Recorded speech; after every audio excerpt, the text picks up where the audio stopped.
오늘은 신년 시리즈 설교 5번째 시간으로 하나님의 뜻이라는 제목으로 우리 하나님 말씀 함께 나누도록 하겠습니다. 오늘이 2026년 새해를 맞이한 지 이제 어느덧 한 달이 다 돼가고 있는데 오늘 1월 마지막 주입니다. 여러분 신년에 계획하신 일들이 있을 것인데 잘 되어가고 있는지 모르겠습니다. 혹시 작심삼일이 됐더라도 좌절하지 마십시오. 우리나라는 새해 계획이 망한 사람들을 위해서 새해를 다시 한번 시작할 수 있는 날이 있어요. 그게 구정입니다. 구정 때 신년이니까 여러분 다시 시작하면 됩니다. 다시 시작했는데 또 작심삼일이 됐다. 그래도 염려하지 마십시오. 3일 됐으면 하루 푹 쉬시고 또 시작하시면 돼요. 그래서 3일 하고 작심삼일 됐으면 하루 쉬고 또 3일 하고 또 하루 쉬고 그렇게 100번만 하면 365일 금방 갑니다. 그럼 1년 지나가는 거예요. 그러면 뒤돌아보면 잘했네 이렇게 결과가 나오니까 걱정하지 마시고 절망하지 마시고 계획하신 일들 여러분 계속 밀어붙이시기 바랍니다. 자, 오늘 본문은 우리가 로마서 12장 1절 2절을 말씀을 읽었는데 하나님의 뜻이라는 제목으로 이 말씀을 나누려고 합니다. 근데 이 말씀은 로마서의 구조를 좀 알 필요가 있어요. 일단 로마서 1장에서 11장까지는 바울이 뭘 설명했느냐? 그리스도인들이 믿는 믿음에 관한 설명을 쭉 해준 겁니다. 그래서 그 전까지는 구약의 사람들은 믿음은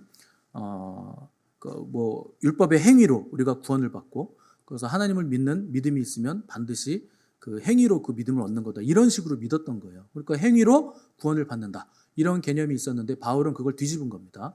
구원은 믿음으로 받는다. 그거를 1장부터 11장까지 로마서에서 쭉 설명을 하고 난 다음에 12장에서부터 16장까지는 뭘 설명하느냐?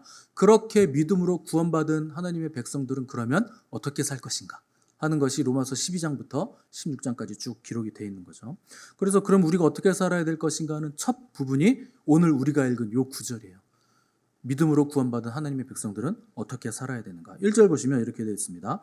그러므로 믿음으로 구원받았으니 그러므로 너희 몸을 하나님이 기뻐하시는 거룩한 산 제물로 드리라. 이는 너희가 드릴 영적 예배니라.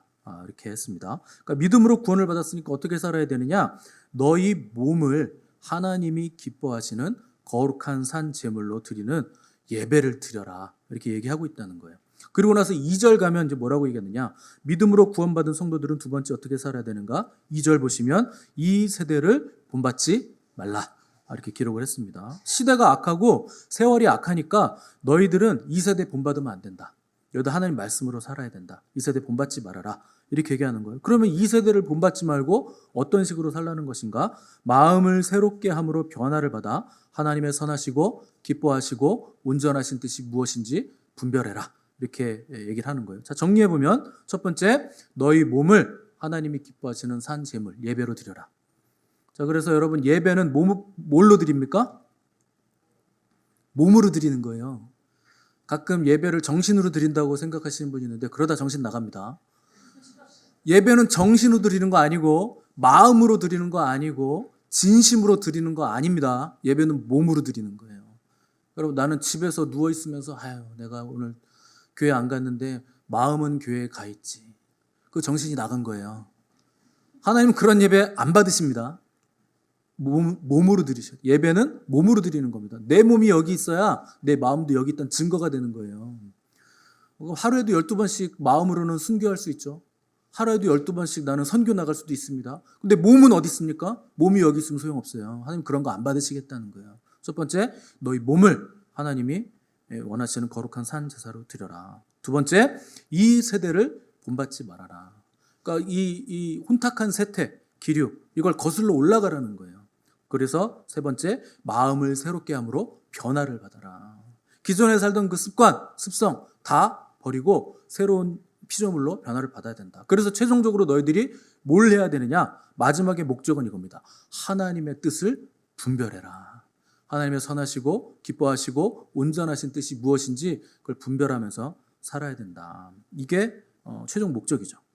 근데 문제는 하나님의 뜻을 분별하는 게 그렇게 만만한 게 아니라는 거예요. 하나님의 뜻 분별하는 거 굉장히 어렵습니다. 여러분 하나님 뜻 분별이 쉽게 되던가요? 잘 안 됩니다.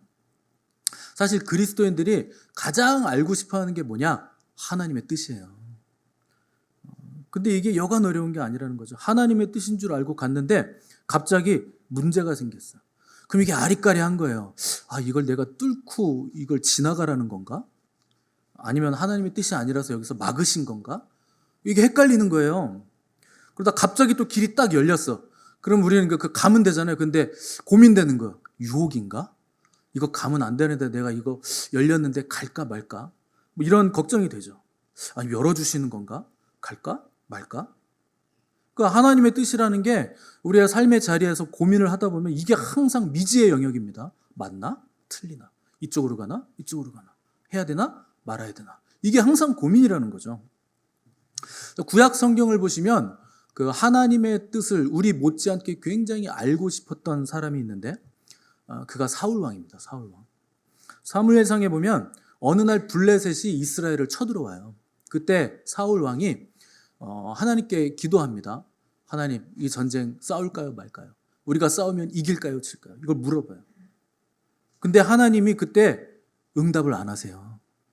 뭐라고 성경이 표현하고 있냐면 하나님께서 사울에게 꿈으로도 우림으로도 선지자라도 대답하지 아니하시는지라. 우림이란 건 뭐냐면 그 대제사장 품 안에 있는 그 돌 같은 건데 그걸로 이제 하나님의 응답을 이렇게 판별하는 돌 같은 게 있습니다. 두 개가 있어가지고 이게 뭐 이쪽이 뒤집으면 yes, 이쪽이 뒤집으면 no, 뭐 이렇게 아무것도 없으면 뭐 not yet, 기다려, 뭐 이런 건데 그걸로도 응답을 안 하셨다는 거예요. 그러니까 이게 답답해가지고 사울이 나중에는 하도 응답이 없으니까 누굴 찾아가느냐? 자기가 이스라엘 영토 안에서 쫓아낸 신접한 여인을 찾아갑니다. 하나님의 뜻을 알기를 그렇게 원했는데 선지자로도 하나님의 뭐 꿈으로도 환상으로도 음성으로도 대답을 안 하시니까 누굴 찾아갔느냐? 신접한 여인을 찾아갔다는 거예요. 점치는 여인을 찾아갔다는 겁니다. 그러니까 마음이 얼마나 다급했었는지 자기가 쫓아냈었던 무당을 찾아갔다는 거예요.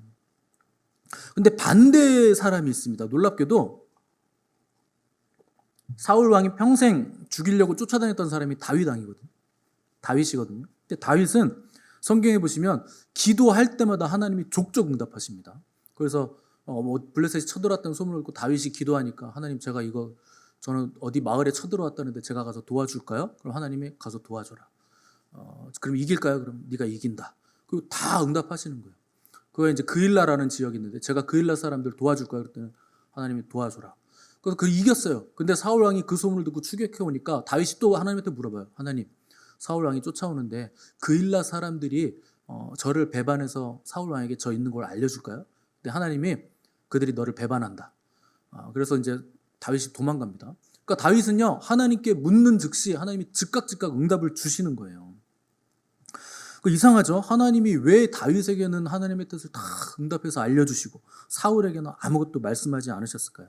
우리는 이런 것들을 생각하면 다윗은 착하니까, 다윗은 신앙생활 잘하니까 하나님이 알려주신 거지. 사울 왕은 신앙생활 잘 못하니까, 악하니까 하나님이 안 알려주시지. 이런 식으로 생각을 합니다. 여러분, 만약 하나님이 착한 사람에게는 응답하시고 나쁜 사람에게는 응답하지 않으신다, 이렇게 여러분 하나님을 생각하신다면 여러분 하나님을 굉장히 오해하시는 겁니다. 하나님 그렇게 응답하시는 분이 아니에요. 자, 보세요. 사울 왕이 하나님의 응답이 없으니까 곧바로 신접한 여인을 찾아가서 그 여인에게 누구를 불러 올리려고 그러냐면 사무엘을 불러 올려라. 이미 죽었는데 죽은 사람 불러 오리라는 거예요. 귀신하고 뭐 이렇게 접신하듯이 그렇게 하라는 거죠. 여러분, 간절히 하나님의 음성 듣기 원했잖아요. 근데 내가 원하는 응답이 안 오니까 곧바로 갈아탔는데 누구로 갈아탑니까? 죽은 사무엘로 갈아탔다는 거예요. 하나님 응답 안 하면 말지 뭐. 사무엘로 갈아타자. 그래서 신접한 여인 찾아간 거예요. 여러분 생각해 보세요. 하나님이 사울 왕에게 응답 안 하시기로 작정하셨을까요? 그런 것 같으세요? 아니면 사울 왕이 하나님 앞에서 가만히 기다리고 앉아 있었으면 응답하실 건데 기다리지 못하고 신접한 여인을 찾아갔을까요?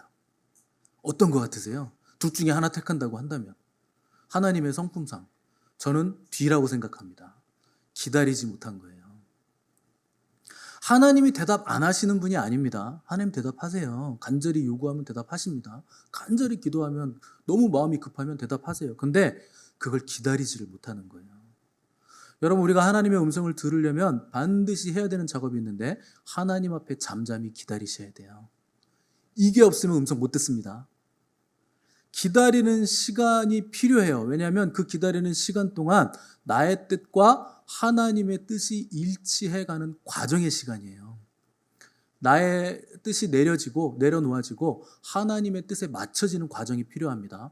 그때 하나님의 음성이 들리면요, 순종할 수 있어요. 근데 내 뜻이 아직 펄펄 살아있고 내가 정리해야 될 게 있는데 그런 것도 안 하고 하나님 앞에 기다리지도 않으면서 그냥 한 5분 물어보고 에이, 그렇지 뭐, 하나님 응답 안 하시지 뭐, 그러고 신접한 여인을 찾아갔다는 거예요. 그래서 신접한 여인을 사무엘이 불러 올려줍니다. 그래서 사무엘에게 사울 왕이 물어봐요. 그랬더니 사무엘이 뭐라고 대답하냐면, 여호와께서 왕을 버려 왕으로 왕이 되지 못하게 하셨습니다. 여러분, 이거 어디서 많이 듣던 얘기죠. 이게 무슨 얘기냐면, 사울 왕이 임기 초기에 아말렉하고 전투를 했습니다. 그때 하나님이 뭐라 그랬냐면, 사울 왕 너 가서 아말렉하고 전투해서 싸워. 내가 이기게 해줄게. 그런데 이건 헤렘 전쟁이야.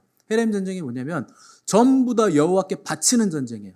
사람도 다 죽여야 되고 짐승도 다 죽여야 되고 물건도 전부 다 하나님께 바쳐서 불태우거나 하나님의 성전에 드리거나 하나님의 물건으로 이렇게 드려지는, 헤렘 전쟁은 전부 다 여호와 겁니다. 사람이 취할 수 없는 전쟁이에요.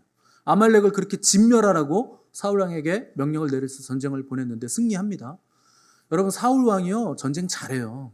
성경 잘 보시면 사울 왕이 패했다는 기록이 죽을 때 전쟁 빼고는 없어요. 거의 다 이겨요, 전쟁을. 그만큼 싸움을 잘했는데 하나님이 도와주신 거죠. 근데 그때 아말렉하고 헤렘 전쟁을 할 때 사울 왕이 좋은 짐승들을 안 죽이고 놔둬요. 그 사무엘 선지자가 왔을 때 이거 왜 짐승 소리가 들리냐 그랬더니 이거 여호와께 드리려고 백성들이 이거 좋은 거 놔두자 그래서 제가 놔뒀습니다. 이렇게 얘기를 하죠. 그때 하나님 뭐라 그러냐면 사무엘을 통해서 순종이 제사보다 낫고 듣는 것이 수양의 기름보다 낫다. 제사 드리려고 짐승 남겨놨다는 소리 하지 말고 하나님이 말씀하신 거 순종부터 먼저 해라.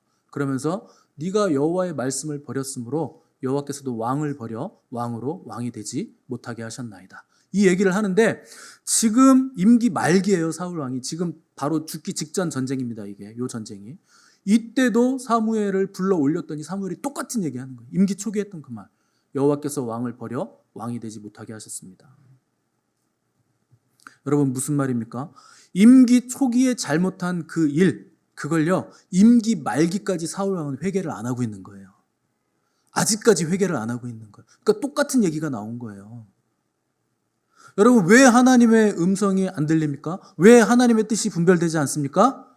회개하지 않아서 그래요. 뭐가 하나님의 음성을 가로막습니까? 너희 죄가 너희와 하나님 사이를 갈랐으며. 죄가 하나님과 우리 사이를 가르는 거예요. 하나님과 우리 사이를 갈라놓은 죄를 방치해 놓으니까, 그 회개하지 않으니까 하나님의 뜻이 분별이 안 되고 하나님의 음성도 들리지 않는다는 겁니다.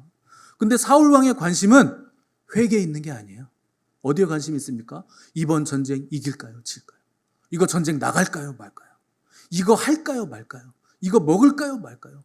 오른쪽으로 갈까요? 왼쪽으로 갈까요? 하나님, 제가 이사를 지금 가야 되는데 저기 분당으로 갈까요? 광주로 갈까요? 아니면 저기 서울로 갈까요? 직장을 옮겨야 되는데 여기는 연봉이 좋고 여기는 일이 쉬운데 어디로 갈까요? 우리의 관심은 다 여기에 있는 거죠. 하나님의 뜻이 뭡니까? 여러분, 사울 왕을 향한 하나님의 관심은 전쟁에서 이길까요, 질까요? 전쟁 나갈까요, 말까요? 이거 아니에요. 하나님의 뜻은 뭡니까? 네가 나는 회개하기를 원한다. 나는 네가 내 앞에서 거룩하고 정결한 삶을 살기를 원한다. 너와 나와의 관계가 회복되기를 원한다. 여러분, 이게 하나님의 뜻입니다. 전쟁에서 이기고 지는 거, 그건 하나님이요 그냥 해주실 수 있는 거예요. 얼마든지 이기게 할 수 있죠. 실제로 사울 왕은 항상 이겨왔잖아요. 그게 중요한 게 아닙니다. 나는 네가 죄를 회개하기를 원한다. 너의 삶이 정결해지기를 원한다는 거예요. 오늘 본문 1절 보시면, 그러므로 형제들아 내가 하나님의 모든 자비하심으로 너희를 권하노니 너희 몸을 하나님이 기뻐하시는 거룩한 산 제물로 드리라. 이것이 너희가 드릴 영적 예배니라. 여러분 영적 예배라고 정확히 나와 있죠. 뭘 드리는 게 영적 예배니까? 몸을 드리는 게 영적 예배라니까요. 영을 드리는 게 영적 예배가 아니고 여러분의 몸을 육신을 드리는 게 영적인 예배예요. 이 영적 예배라는 말을 다른 말로 하면 해석하면 합당한 예배니라라고 되어 있습니다. 하나님께 드릴 때는요. 합당하게 뭘 드려야 되느냐? 몸을 드리는 게 합당하다는 거예요. 그럼 몸을 드리라는 예배 도대체 어떤 예배를 말씀하시는 거냐? 몸이라는 건 뭡니까? 여러분과 저의 삶을 얘기하는 거예요. 너의 삶을 하나님께 드려라. 여러분 몸이 삶이잖아요. 몸이 가는 게 여러분들의 인생이잖아요. 물질이든 관계든 정신이든 사회생활이든 뭐든지 간에 그걸 하나님께 산 제물로 드리라는 거예요. 여러분의 생애 전체를 하나님께 드리라는 거예요. 그것이 우리를 향한 하나님의 뜻이라는 겁니다. 다음으로 2절 보시면 이 세대를 본받지 말아라. 이 말씀은요 사실 너희 몸을 하나님이 기뻐하시는 산 제물로 드리라는 말씀과 똑같은 말씀이에요. 이 세대를 본받지 말아라. 거룩해라. 이 세대 혼탁한 기류를 거슬러 올라가는 거룩한 몸부림을 가지고 거룩하고 정결한 삶을 살아서 그 삶을 하나님께 산 제물로 드려라. 똑같은 얘기죠. 그래서 세상으로부터 구별되어 부름받은 하나님의 백성들을 뭐라고 부르느냐? 성도라고 부릅니다. 성도라는 건 무슨 뜻입니까? 거룩한 백성. 거룩이 뭡니까? 거룩은 구별됨이에요. 뭘 위해서 구별해놨을까요? 하나님께 드리기 위해서. 너희 몸을 하나님이 기뻐하시는 거룩한 산 제물로 드리는데 그냥 더러운 거 그걸 드리는 게 아니고 이 세대를 본받지 말고 거룩하고 정결하게 너희 삶을 구별해서 하나님께 따로 떼어서 내어드려라. 너희들이 그런 산 제물이 되어야 된다. 이런 뜻이죠. 제가 어제 이 세대를 본받지 말라는 이 부분을 설교하려고 설교 준비를 하다가 인터넷으로 한번 그 결혼정보회사 사이트를 들어가 봤어요. 제가 결혼하려고 그러는 건 아니고 요새 결혼 세태가 어떤가 이걸 보려고. 결혼 조건이 나왔는데 2026년 아직 결혼하지 않은 청년분들 잘 들어보세요. 2026년 결혼 조건. 남자 키 178cm 이상. 자, 일단 탈락이다. 손 들지 마세요. 나는 일단 여기서부터 탈락이다. 178. 그냥 마음으로 이렇게 손을 드세요. 탈락. 두 번째, 연소득 연봉 6천만 원 이상. 자, 요것도 탈락. 대부분 탈락. 자, 그리고 가지고 있는 자산 3억 이상입니다. 이 커트라인이에요. 제일 낮은 라인, 커트라인이 3억 이상. 근데 이 중에 2개만 걸리면 돼요. 하나는 탈락해도 돼. 피지컬은 우리가 어떻게 할 수 없잖아요. 키는. 그러면 열심히 노력하셔가지고 일단 연봉 6천 이상 그리고 모아놓은 자산 3억 이상. 그러면 결혼할 수 있습니다. 이 3개면 너무 이렇게 타이트하잖아요. 그래서 몇 개 더 있어요. 그래서 직업, 일반 사무직이어야 된대요. 몸 쓰면 안 된다는 거죠. 그리고 학력 4년제 대졸 이상. 나이차 2살 이상. 요게 이제 그 평균 기준, 그러니까 제일 그 커트라인 마지막에 있는 선입니다. 요건 반드시 이렇게 돼야 되는 거예요. 그리고 나머지 부차적인 게 있는데 성격, 감절 조절 능력이 탁월해야 된다. 그러니까 화가 나도 내가 화를 안 내야 돼. 감정을 잘 조절해야 돼. 말투, 배려심이 깃든 말투여야 된다. 뭐 그런 거 있잖아요. 막 이렇게 쏴붙이면 그랬어. 아유 그랬구나. 내가 몰랐어. 미안해. 그 다음에 갈등 해결 능력이 탁월해야 된다. 그러니까 지가 그 승질 부릴 때 그 갈등을 해결할 수 있는 능력이 있어야 된다. 그리고 내 가족을 대하는 태도가 좋아야 된다. 처갓집 말뚝에 절하란 얘기예요. 처갓집을 잘 대해줘야 된다. 자, 청년 여러분, 남자 청년 여러분, 삼가 애도를 표합니다. 자, 여성 조건, 키 163 이상. 탈락? 탈락입니까? 자, 학력 4년제 이상. 직업 일반 사무직 맞벌이 가능. 남자들이 원하는 그 여자 조건입니다. 여자분들은 조건이 그래도 꽤 괜찮은 편이에요. 163이면 뭐 약간 걸리긴 하지만 그나마 연봉이 조금 높으면 익스큐즈가 됩니다. 근데 제가 연봉은 확인을 못했어요. 아무튼 뭐 여자분들도 삼가 위로의 말씀을 드립니다. 결혼하기 참 힘든 시대에 태어나셔가지고 아울러 이미 결혼하신 분들에게는 축하를 드립니다. 이미 결혼하신 여러분들은 진짜 좋은 시대에 결혼하시고 아울러 이 시간을 빌어 저와 결혼해 주신 우리 사모님께 심심한 감사의 말씀을 또 제가 깊은 감사의 말씀을 드립니다. 제 키가 175인데 저와 결혼해 주셔가지고 몸둘 바를 모르겠는데 이거에는 사연이 있습니다. 원래 제가 178까지 클 사람이었어요. 진짜입니다. 근데 저희 어머니가 저를 놓고 기도하실 때 하나님 175까지 크게 해주세요. 그렇게 기도를 하시는 바람에 제가 더 클 수 있었는데 175에서 딱 멈춘 거예요. 그래서 제가 어머니에게 따졌죠. 도대체 왜 175까지 기도했느냐 물었더니 그때는 그게 큰 키였다. 그 시대는 그게 엄청 큰 키였다. 난 그게 큰 줄 알았다. 그렇게 얘기를 하시더라고요. 그래서 제가 175인 건 제 잘못이 아닙니다. 저희 어머니 잘못이에요. 물론 제가 170까지만 클 키였는데 더 늘어났을 수도 있습니다. 기도의 덕분으로. 아무튼 불가항력이라는 거 사모님이 알아주시기 바랍니다. 더 놀라운 조사가 있어요. 혼전 동거 경험이 있는 미혼 남녀 비율을 조사했더니 미혼 남성 중 35%가 혼전 동거 경험이 있다. 여성은 17.2%가 혼전 동거 경험이 있다. 이렇게 응답을 했습니다. 자, 이건 실제 경험이 있는 사람들의 통계인데 또 놀라운 통계가 있는데 혼전 동거하는 거 어떻게 생각하냐, 찬성하냐, 반대하냐 물었더니 미혼 남녀만 67.7%가 혼전 동거 찬성한다. 미리 살아보고 결혼하는 거 찬성한다. 여러분 67.7%예요. 거의 70%예요. 10명 중에 7명은 혼전 동거가 필요하다. 그거 해보는 게 낫다. 이렇게 얘기를 했다는 거예요. 살아보고 결혼하자. 여러분 이게 우리가 살아가는 시대상이에요. 이 시대 세태예요. 왜 제가 이런 말씀을 드리냐면 교회에 이런 세속의 물결이 너무나 거세게 빨리 들어오고 있는 거예요. 그러니까 여러분 이 세대를 본받지 말라는 거예요. 청년 여러분 간절히 부탁합니다. 여러분들 이 세대를 본받지 마십시오.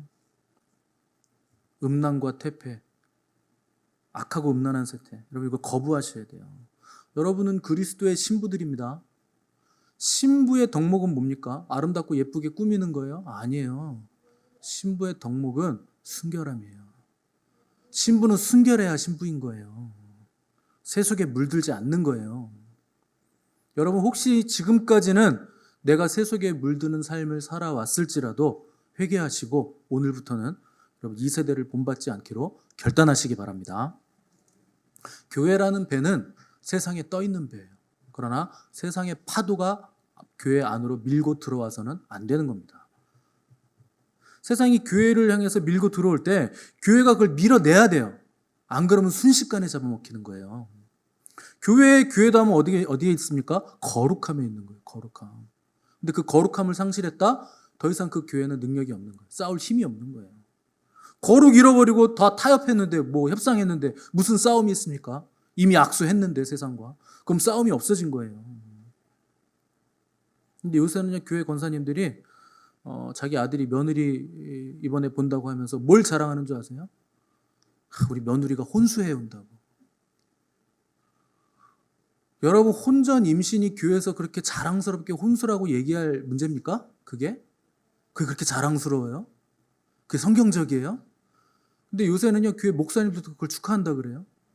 저는 그거 못합니다. 못해요. 그거 하시면 안 되는 거예요 여러분. 성경이 그 말인데 그걸 왜 합니까? 이런 말 하면 성도 떨어진다고 생각하시겠지만 할 수 없죠. 진리가 아니라고 하는데 그럼 제가 그거 뭐 기라고 합니까? 하지 말라는 거 하지 마십시오. 하나님이 아니라고 하는 건 아니라고 얘기하세요. 우리 미션 처치는 이 세대를 거슬러야 됩니다. 그래서 거룩하고 정결해서 하나님의 기쁨이 되시고 하나님의 마음을 시원하게 해드리는 교회 되시기를 간절히 바랍니다. 2주 전에 우리 교회에 청년부가 생겼어요. 놀라지도 않으시는데 다 알고 있으시니까. 무려 청년부 회장님도 계세요. 좀 놀라는 척이라도 좀 해보세요. 다른 교회들 청년부가 없어지는 이 시대에 청년부가 생기니 얼마나 감사합니까?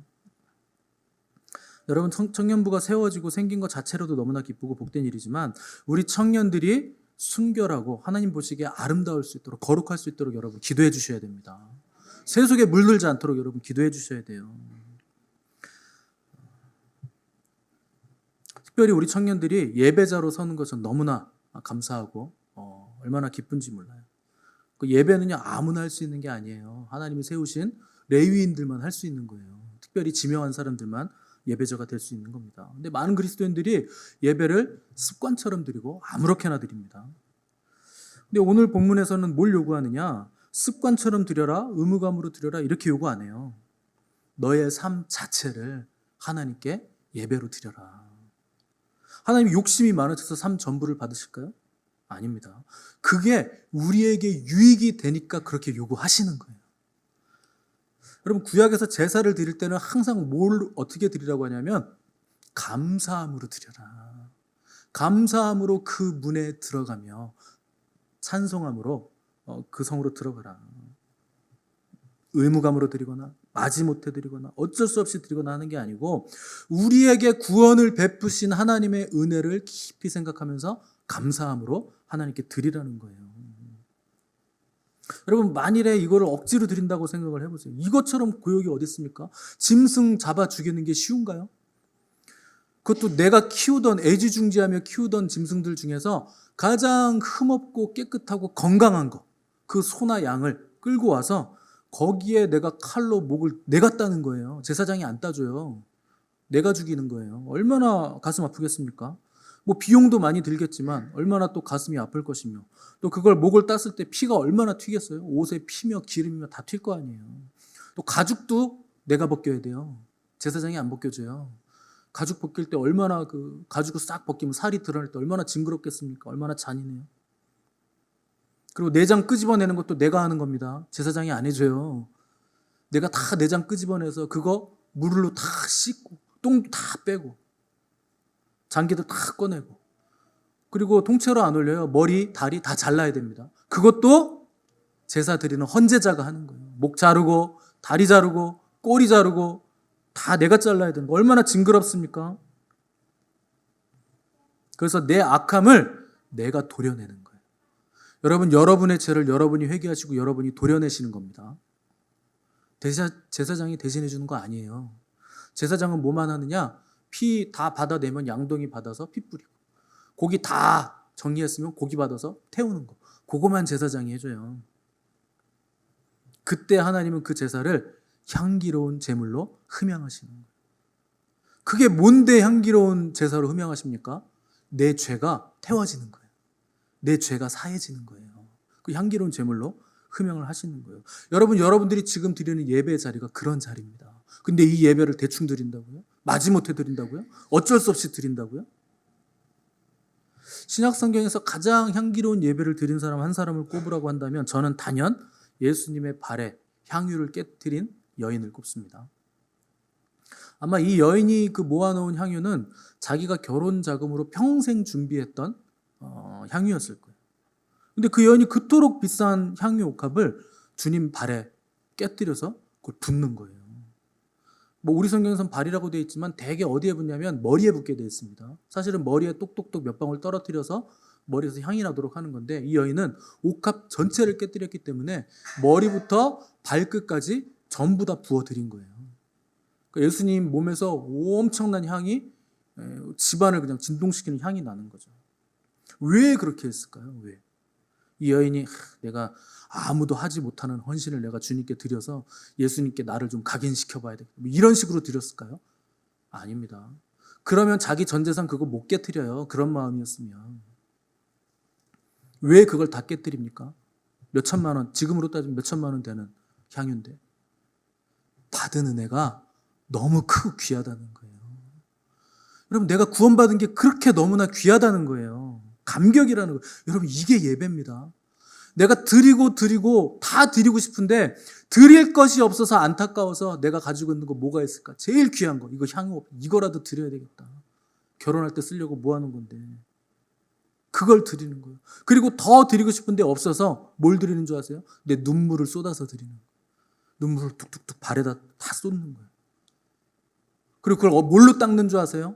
여자에게서 가장 존귀한 내 긴 머리, 그걸 풀어서 예수님 발을 닦아드리는 거예요. 여러분, 이게 예배입니다. 근데 이런 예배를 대충 드리시겠다고요? 마지못해 드리시겠다고요? 어쩔 수 없어서 습관처럼 드리시겠다고요? 안 드리면 찝찝하니까, 왠지 벌 받을 것 같으니까 예배를 그렇게 드리시겠다고요? 여러분은 오늘 예배를 어떻게 드리십니까? 예배를 사모하셨습니까? 한 주 동안 사모하셨나요? 왜 아멘을 안 하세요?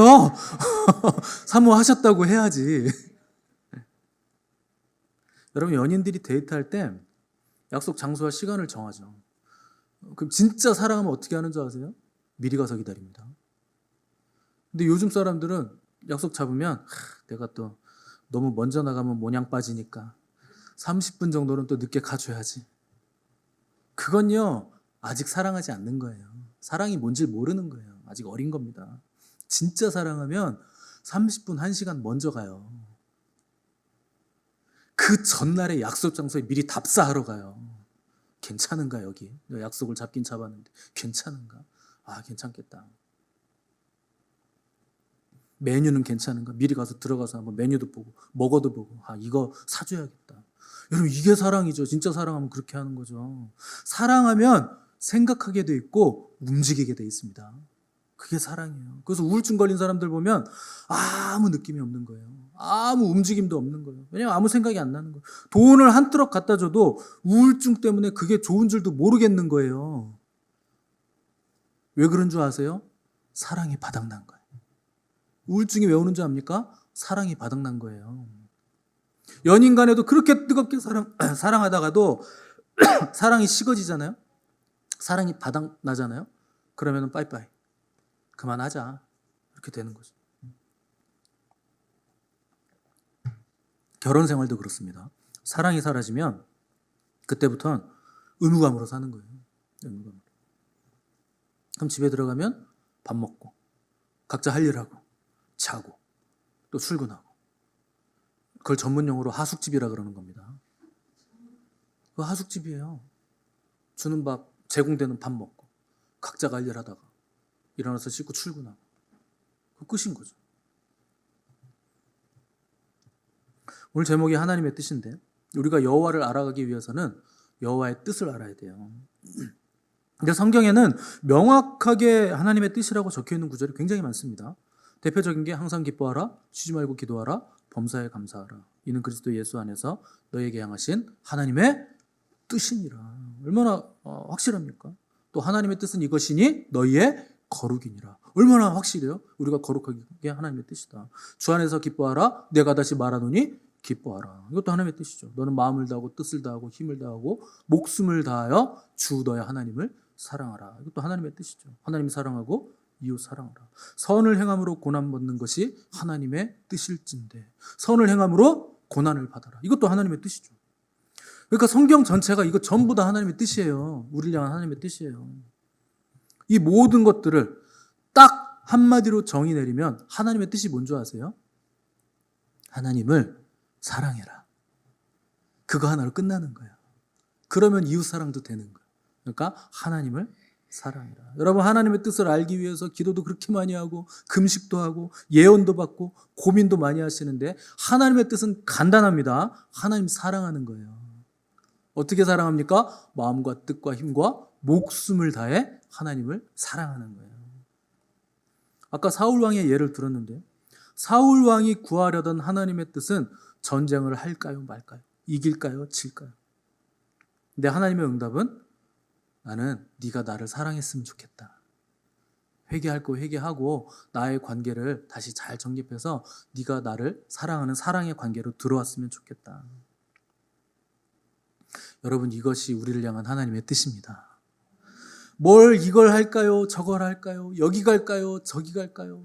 이게 아니에요. 해도 되고 안 해도 돼요. 여러분, 누가 저한테 이렇게 물어보시는 분이 있어요. 목사님, 제가 이사 가는데 여기로 갈까요? 저기로 갈까요? 알아서 가세요. 그걸 왜 저한테 묻습니까? 내가 살아요? 본인이 사는 건데 왜 저한테 물어요? 아니, 하나님의 뜻을 알고 싶어서요. 한숨이 나오죠. 여기 가면 하나님이 버려요? 저기로 가면 하나님이 잘해줘요? 그런 게 어디 있습니까? 하나님이 우리가 어떤 존재인데, 하나님에게. 여러분, 하나님의 자녀세요. 하나님의 자녀잖아요. 어디를 가든 하나님이 여러분 사랑합니다. 여기 가도 되고 저기 가도 돼요. 직장은 여기 가는 게 좋을까요? 저기 가는 게 좋을까요? 아무 데나 가도 돼요. 가고 싶은 데 가세요. 이건 할까요 말까요? 그럼 제가 뭐라 그럴까요? 해도 되고 안 해도 돼요. 무슨 상관? 왜 그런 줄 아세요? 왜냐하면 하나님을 사랑하는 자, 곧 그의 뜻대로 부르심을 입은 자들에게는 모든 것이 합력하여 선을 이룰 것이기 때문에, 여러분이 내리신 그 결과 때문에 어떤 결과가 온다 해도 하나님은 그걸 반드시 선으로 바꾸십니다. 그게 하나님이에요. 하나님에게는 종합하는 능력이 있으세요. 인간은 그런 능력이 없어요. 근데 우리 하나님은 전능하시기 때문에 그 어떤 상황이라도 다 종합해서 우리에게 가장 좋고 선한 것을 만들어내실 수 있는 능력이 있으신 분이에요. 해도 되고 안 해도 돼요. 이거 해도 되고 저거 해도 돼요. 결국 하나님을 선하게 만드세요. 여러분, 하나님이 우리에게 요구하시는 모든 것들은 그런 거예요. 이걸 해라, 저걸 해라. 이렇게 명확하게 얘기하실 때는 이게 우리에게 선한 것이 되기 때문에 하라는 거예요. 10계명만 해도 그렇죠. 1계명이 뭡니까? 내 앞에서 다른 신을 너에게 두지 말라. 이거 할까 말까 고민되세요? 이게 어려워요, 여러분?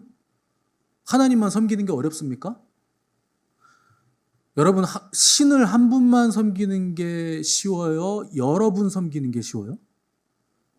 이게 어려워요? 이게 어려워요, 여러분? 여러분, 오늘 예배 드렸는데 내가 신이 또 다른 분이 계셔. 그냥 신 이름이 홀라당 신이라고 해봅시다. 내가 하나님을 섬기는데 두 번째 신도 있어. 홀라당 신이 있어. 이거 내가 그분 안 섬기면 홀라당 망하는 신이야, 내가. 이거 예배 끝나고 오후에 또 거기 가가지고 또 예배 드려야 돼. 뭐가 쉽습니까? 뭐가 쉬워요? 한 분 하나님 섬기는 게 쉽죠. 그러니까 그게 계명으로 주신 거예요. 야, 너희는 나만 섬기면 돼. 다른 신 섬길 필요 없어요. 왜냐하면 나만이 유일한 신이니까. 다른 신 섬길 필요가 없다는 거예요. 너희들은 그럴 필요가 없는 존재들이라는 거예요.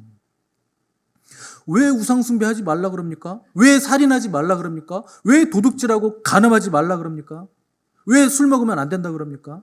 그게요, 우리에게 유익이 하나도 없기 때문에 그래요. 그걸 안 하는 게 우리에게 선이니까, 유익이 되니까. 하나님 예배하는데 그런 것들이 다 방해가 되니까 하지 말라는 거예요. 그래서 여러분들 어제 술 먹고 담배 피고 우상 숭배하고 오늘 예배 드리러 오신 분 없잖아요. 왜 아멘 안 하세요? 이게 무슨 일인가요? 간음하고 오셨어요, 어제? 여러분, 간음을 하는 게 편하세요? 안 하는 게 편하세요? 이게 어려워요? 하나님 섬기고 예배 드리는데 간음하는 게 편하세요? 안 하는 게 편하세요? 당연히 안 하는 게 훨씬 편리하죠.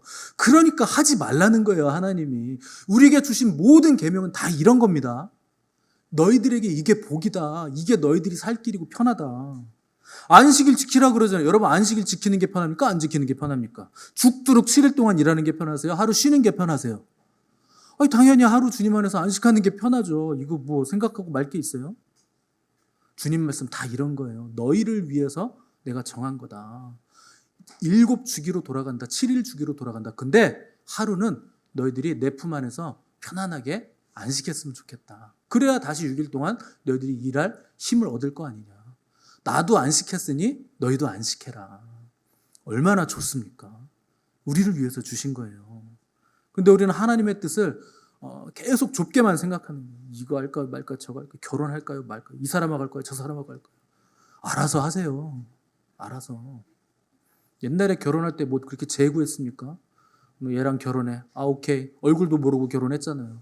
근데 그런 분들이 잘 삽니다. 희한하게도. 모르고 결혼했는데 잘 사는 거예요. 하나님의 뜻은 그런 문제가 아니라는 거예요. 지엽적인 문제가 아니라는 거예요.